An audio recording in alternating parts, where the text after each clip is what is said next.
So I was reading an interesting statistic yesterday which stated that 80% of small business startups fail due to poor cash flow management. Not because their product or service sucked, which personally I believe that some businesses, their products or services do suck and they should not be selling them, but it's really because of poor cash flow management. A lot of new entrepreneurs do not understand basic math. They don't understand money. They don't look at their finances. Cash flow is literally the financial health, aka the heartbeat of your business.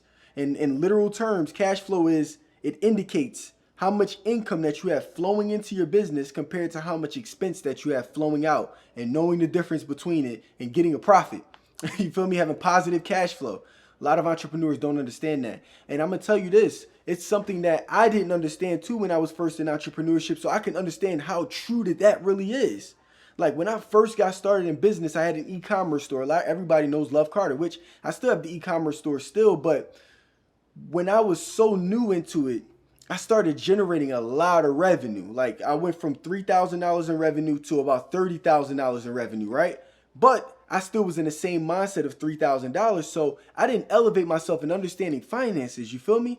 So my thing is, I'm going to tell everybody, like, if you're dealing with these three things right now that I dealt with when I was running with Love Carter, you're dealing with a cash flow problem, and it's not about the product or service. It's really you as the CEO. You're failing the business, right? Number one, if you're doing massive discounts on your products or services, knowing that they're of value, you're slashing the price in half to try to get quick cash, you're dealing with a cash flow problem. Literally, I'm going to tell you what I did.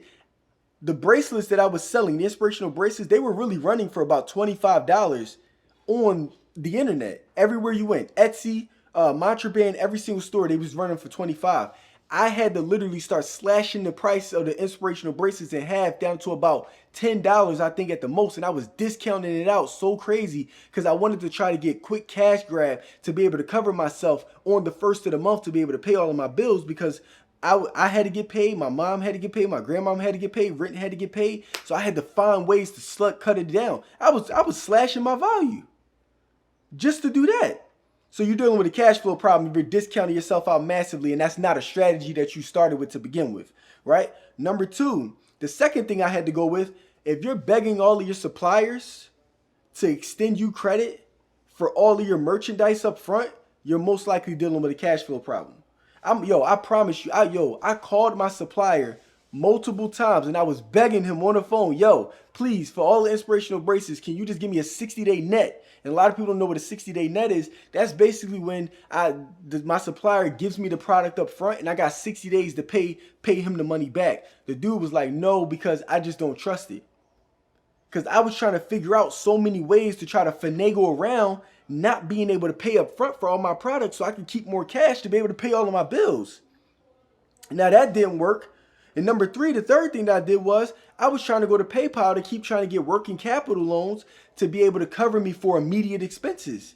Bro, I had a credit card that was maxed out because since I was dealing with a cash flow problem, I got a credit card and I put all of my expenses for the merchandise on the credit card and maxed it out around 10 G's. So now I got a $10,000 credit card with literally minimum payments and interest that's coming in at like 15%.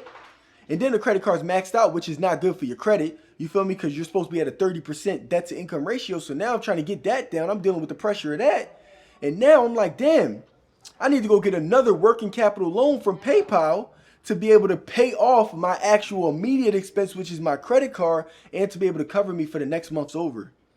So literally, if you're an entrepreneur that's listening to this and you're dealing with those three things or anything in between that, and you got to finagle yourself around and do all of these flips and hoops to try to get enough cash to be able to pay your bills, which I understand how hard it is, but if you're doing that, you have a cash flow problem. Now I'm going to tell you, it wasn't the business that was failing, it was me that was failing. It was me that didn't understand the numbers, that didn't understand the heartbeat, that didn't understand the trends of the business. But it takes you to fail in order to learn how to grow and to win. And that's the reason why now with Jumpin' Jack Tax, I'm able to literally see things so clearly because I know where I failed at. I don't deal with cash flow problems with Jumpin' Jack Tax now. If anything, I'm dealing with like a cash surplus to where it's like it's a lot more coming in than is going out. My expenses are so low compared to how much is coming in. I'm making 3, 4, 5, 6 times the amount. because I strategically did that. And not to mention, one thing that you got to do too as a CEO, right? Learn from my mistakes. As a CEO, what you got to do is you got to understand, in order to have a great cash flow for your business, you got to understand the cash flow of your customer, which is one thing I failed at that I'm doing so great at now. Let's break this down. Let's just talk about the month of July right now, right? During the first week of July, if you were a smart CEO, you would know this. During the first week of July, what happens? Independence Day. July 4th, which means that people are going to what? Cookouts, right? 9 times out of 10, they spending money on cookouts. They bringing beers, the hot dogs, hamburgers. They ain't got no money for you. Trust me. What happens on July 5th? Grace period for rent. Yeah, listen, we've been there. Like, yo, your rent due, and that's the last day of the grace period. So 9 times out of 10, your customer has no money for you. If you were a good CEO, you would have known that already. You know the cash flow of your business. So what I ended up doing was, now, knowing from my mistakes, now the 2 weeks prior to July 4th and 5th, I already go hard with the tax business, advertising the hell out of it on all of these platforms on social media and everywhere, so I can get as much people as I can interested and people that want to get started. So then by the time the 4th or the 5th of July comes, I have enough cash that I made from 2 weeks prior to be able to cover me for the 4th or the 5th when my money dries up. That's cash flow. You understand the ins and outs. Let's just keep going deeper. You need to go into the micromanaging of your cash flow.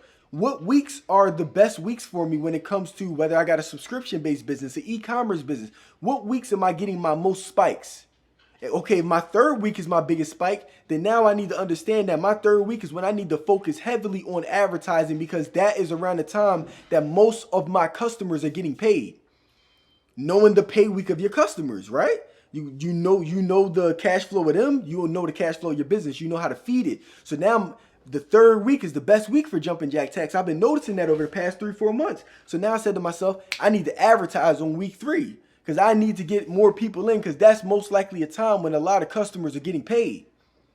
It's knowing the cash flow of your customer, and it directly affects the cash flow of you, and it comes to your business. But when you don't pay attention to the financial health, aka the heartbeat of the business, and you don't pay attention to the trends, because everything is a trend. Everything. When it comes to business, all trends. Every business has a trend. It's just a matter of you as a CEO are not spotting those trends, or nor you're just not paying attention to it. I just encourage all entrepreneurs, from this, right after this video is over, literally, I want you to look back for the next 6 months of your business, the next 6 months, and look at every single week, every single day, spot when the spikes were, start to find a pattern, and once you understand that pattern, start to exploit those patterns to be able to generate more cash flow for your business, cash in. And most importantly, this is just for life in general, business or personal, you should always have more cash flowing in than you do flowing out. And if you don't, then you need to figure out how to readjust your business, because 9 times out of 10, it ain't going to succeed anyway if you got more money coming out than you got coming in. That's just a business that's you hustling backwards. Even from your personal life, you hustling backwards if you do that, and you got more bills than you do money coming into your business. You should always, and this is my rule of thumb, you should always have 3 times more income coming in than you do the expenses that are coming out for your business. That's just the rule of thumb for me. Some people might be 2, some people might just be breaking even. I personally want to say 3 times, and you should keep your expenses that low, personal or business wise. So for example, if my expenses is $5,000 a month, then I should feel comfortable. I need to be making about $15K. Just in case my business starts to suffer a decline in sales due to an economic downturn or competition, which happens. You never know when it does. So I need to have money set aside. And that's even with personal life too.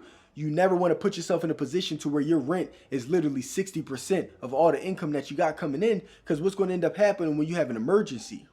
Car breakdown, car keys got locked in your car. That's a $300 expense. People don't prepare for those times. So by being 3 times ahead of your expenses, you're preparing yourself for a downturn in your life or in your business. That's how you stay on top of being a great CEO of your life, a great CEO of your business, and being able to control the cash flow that's coming in and the cash flow that's going out, and always remaining positive and never in the negative.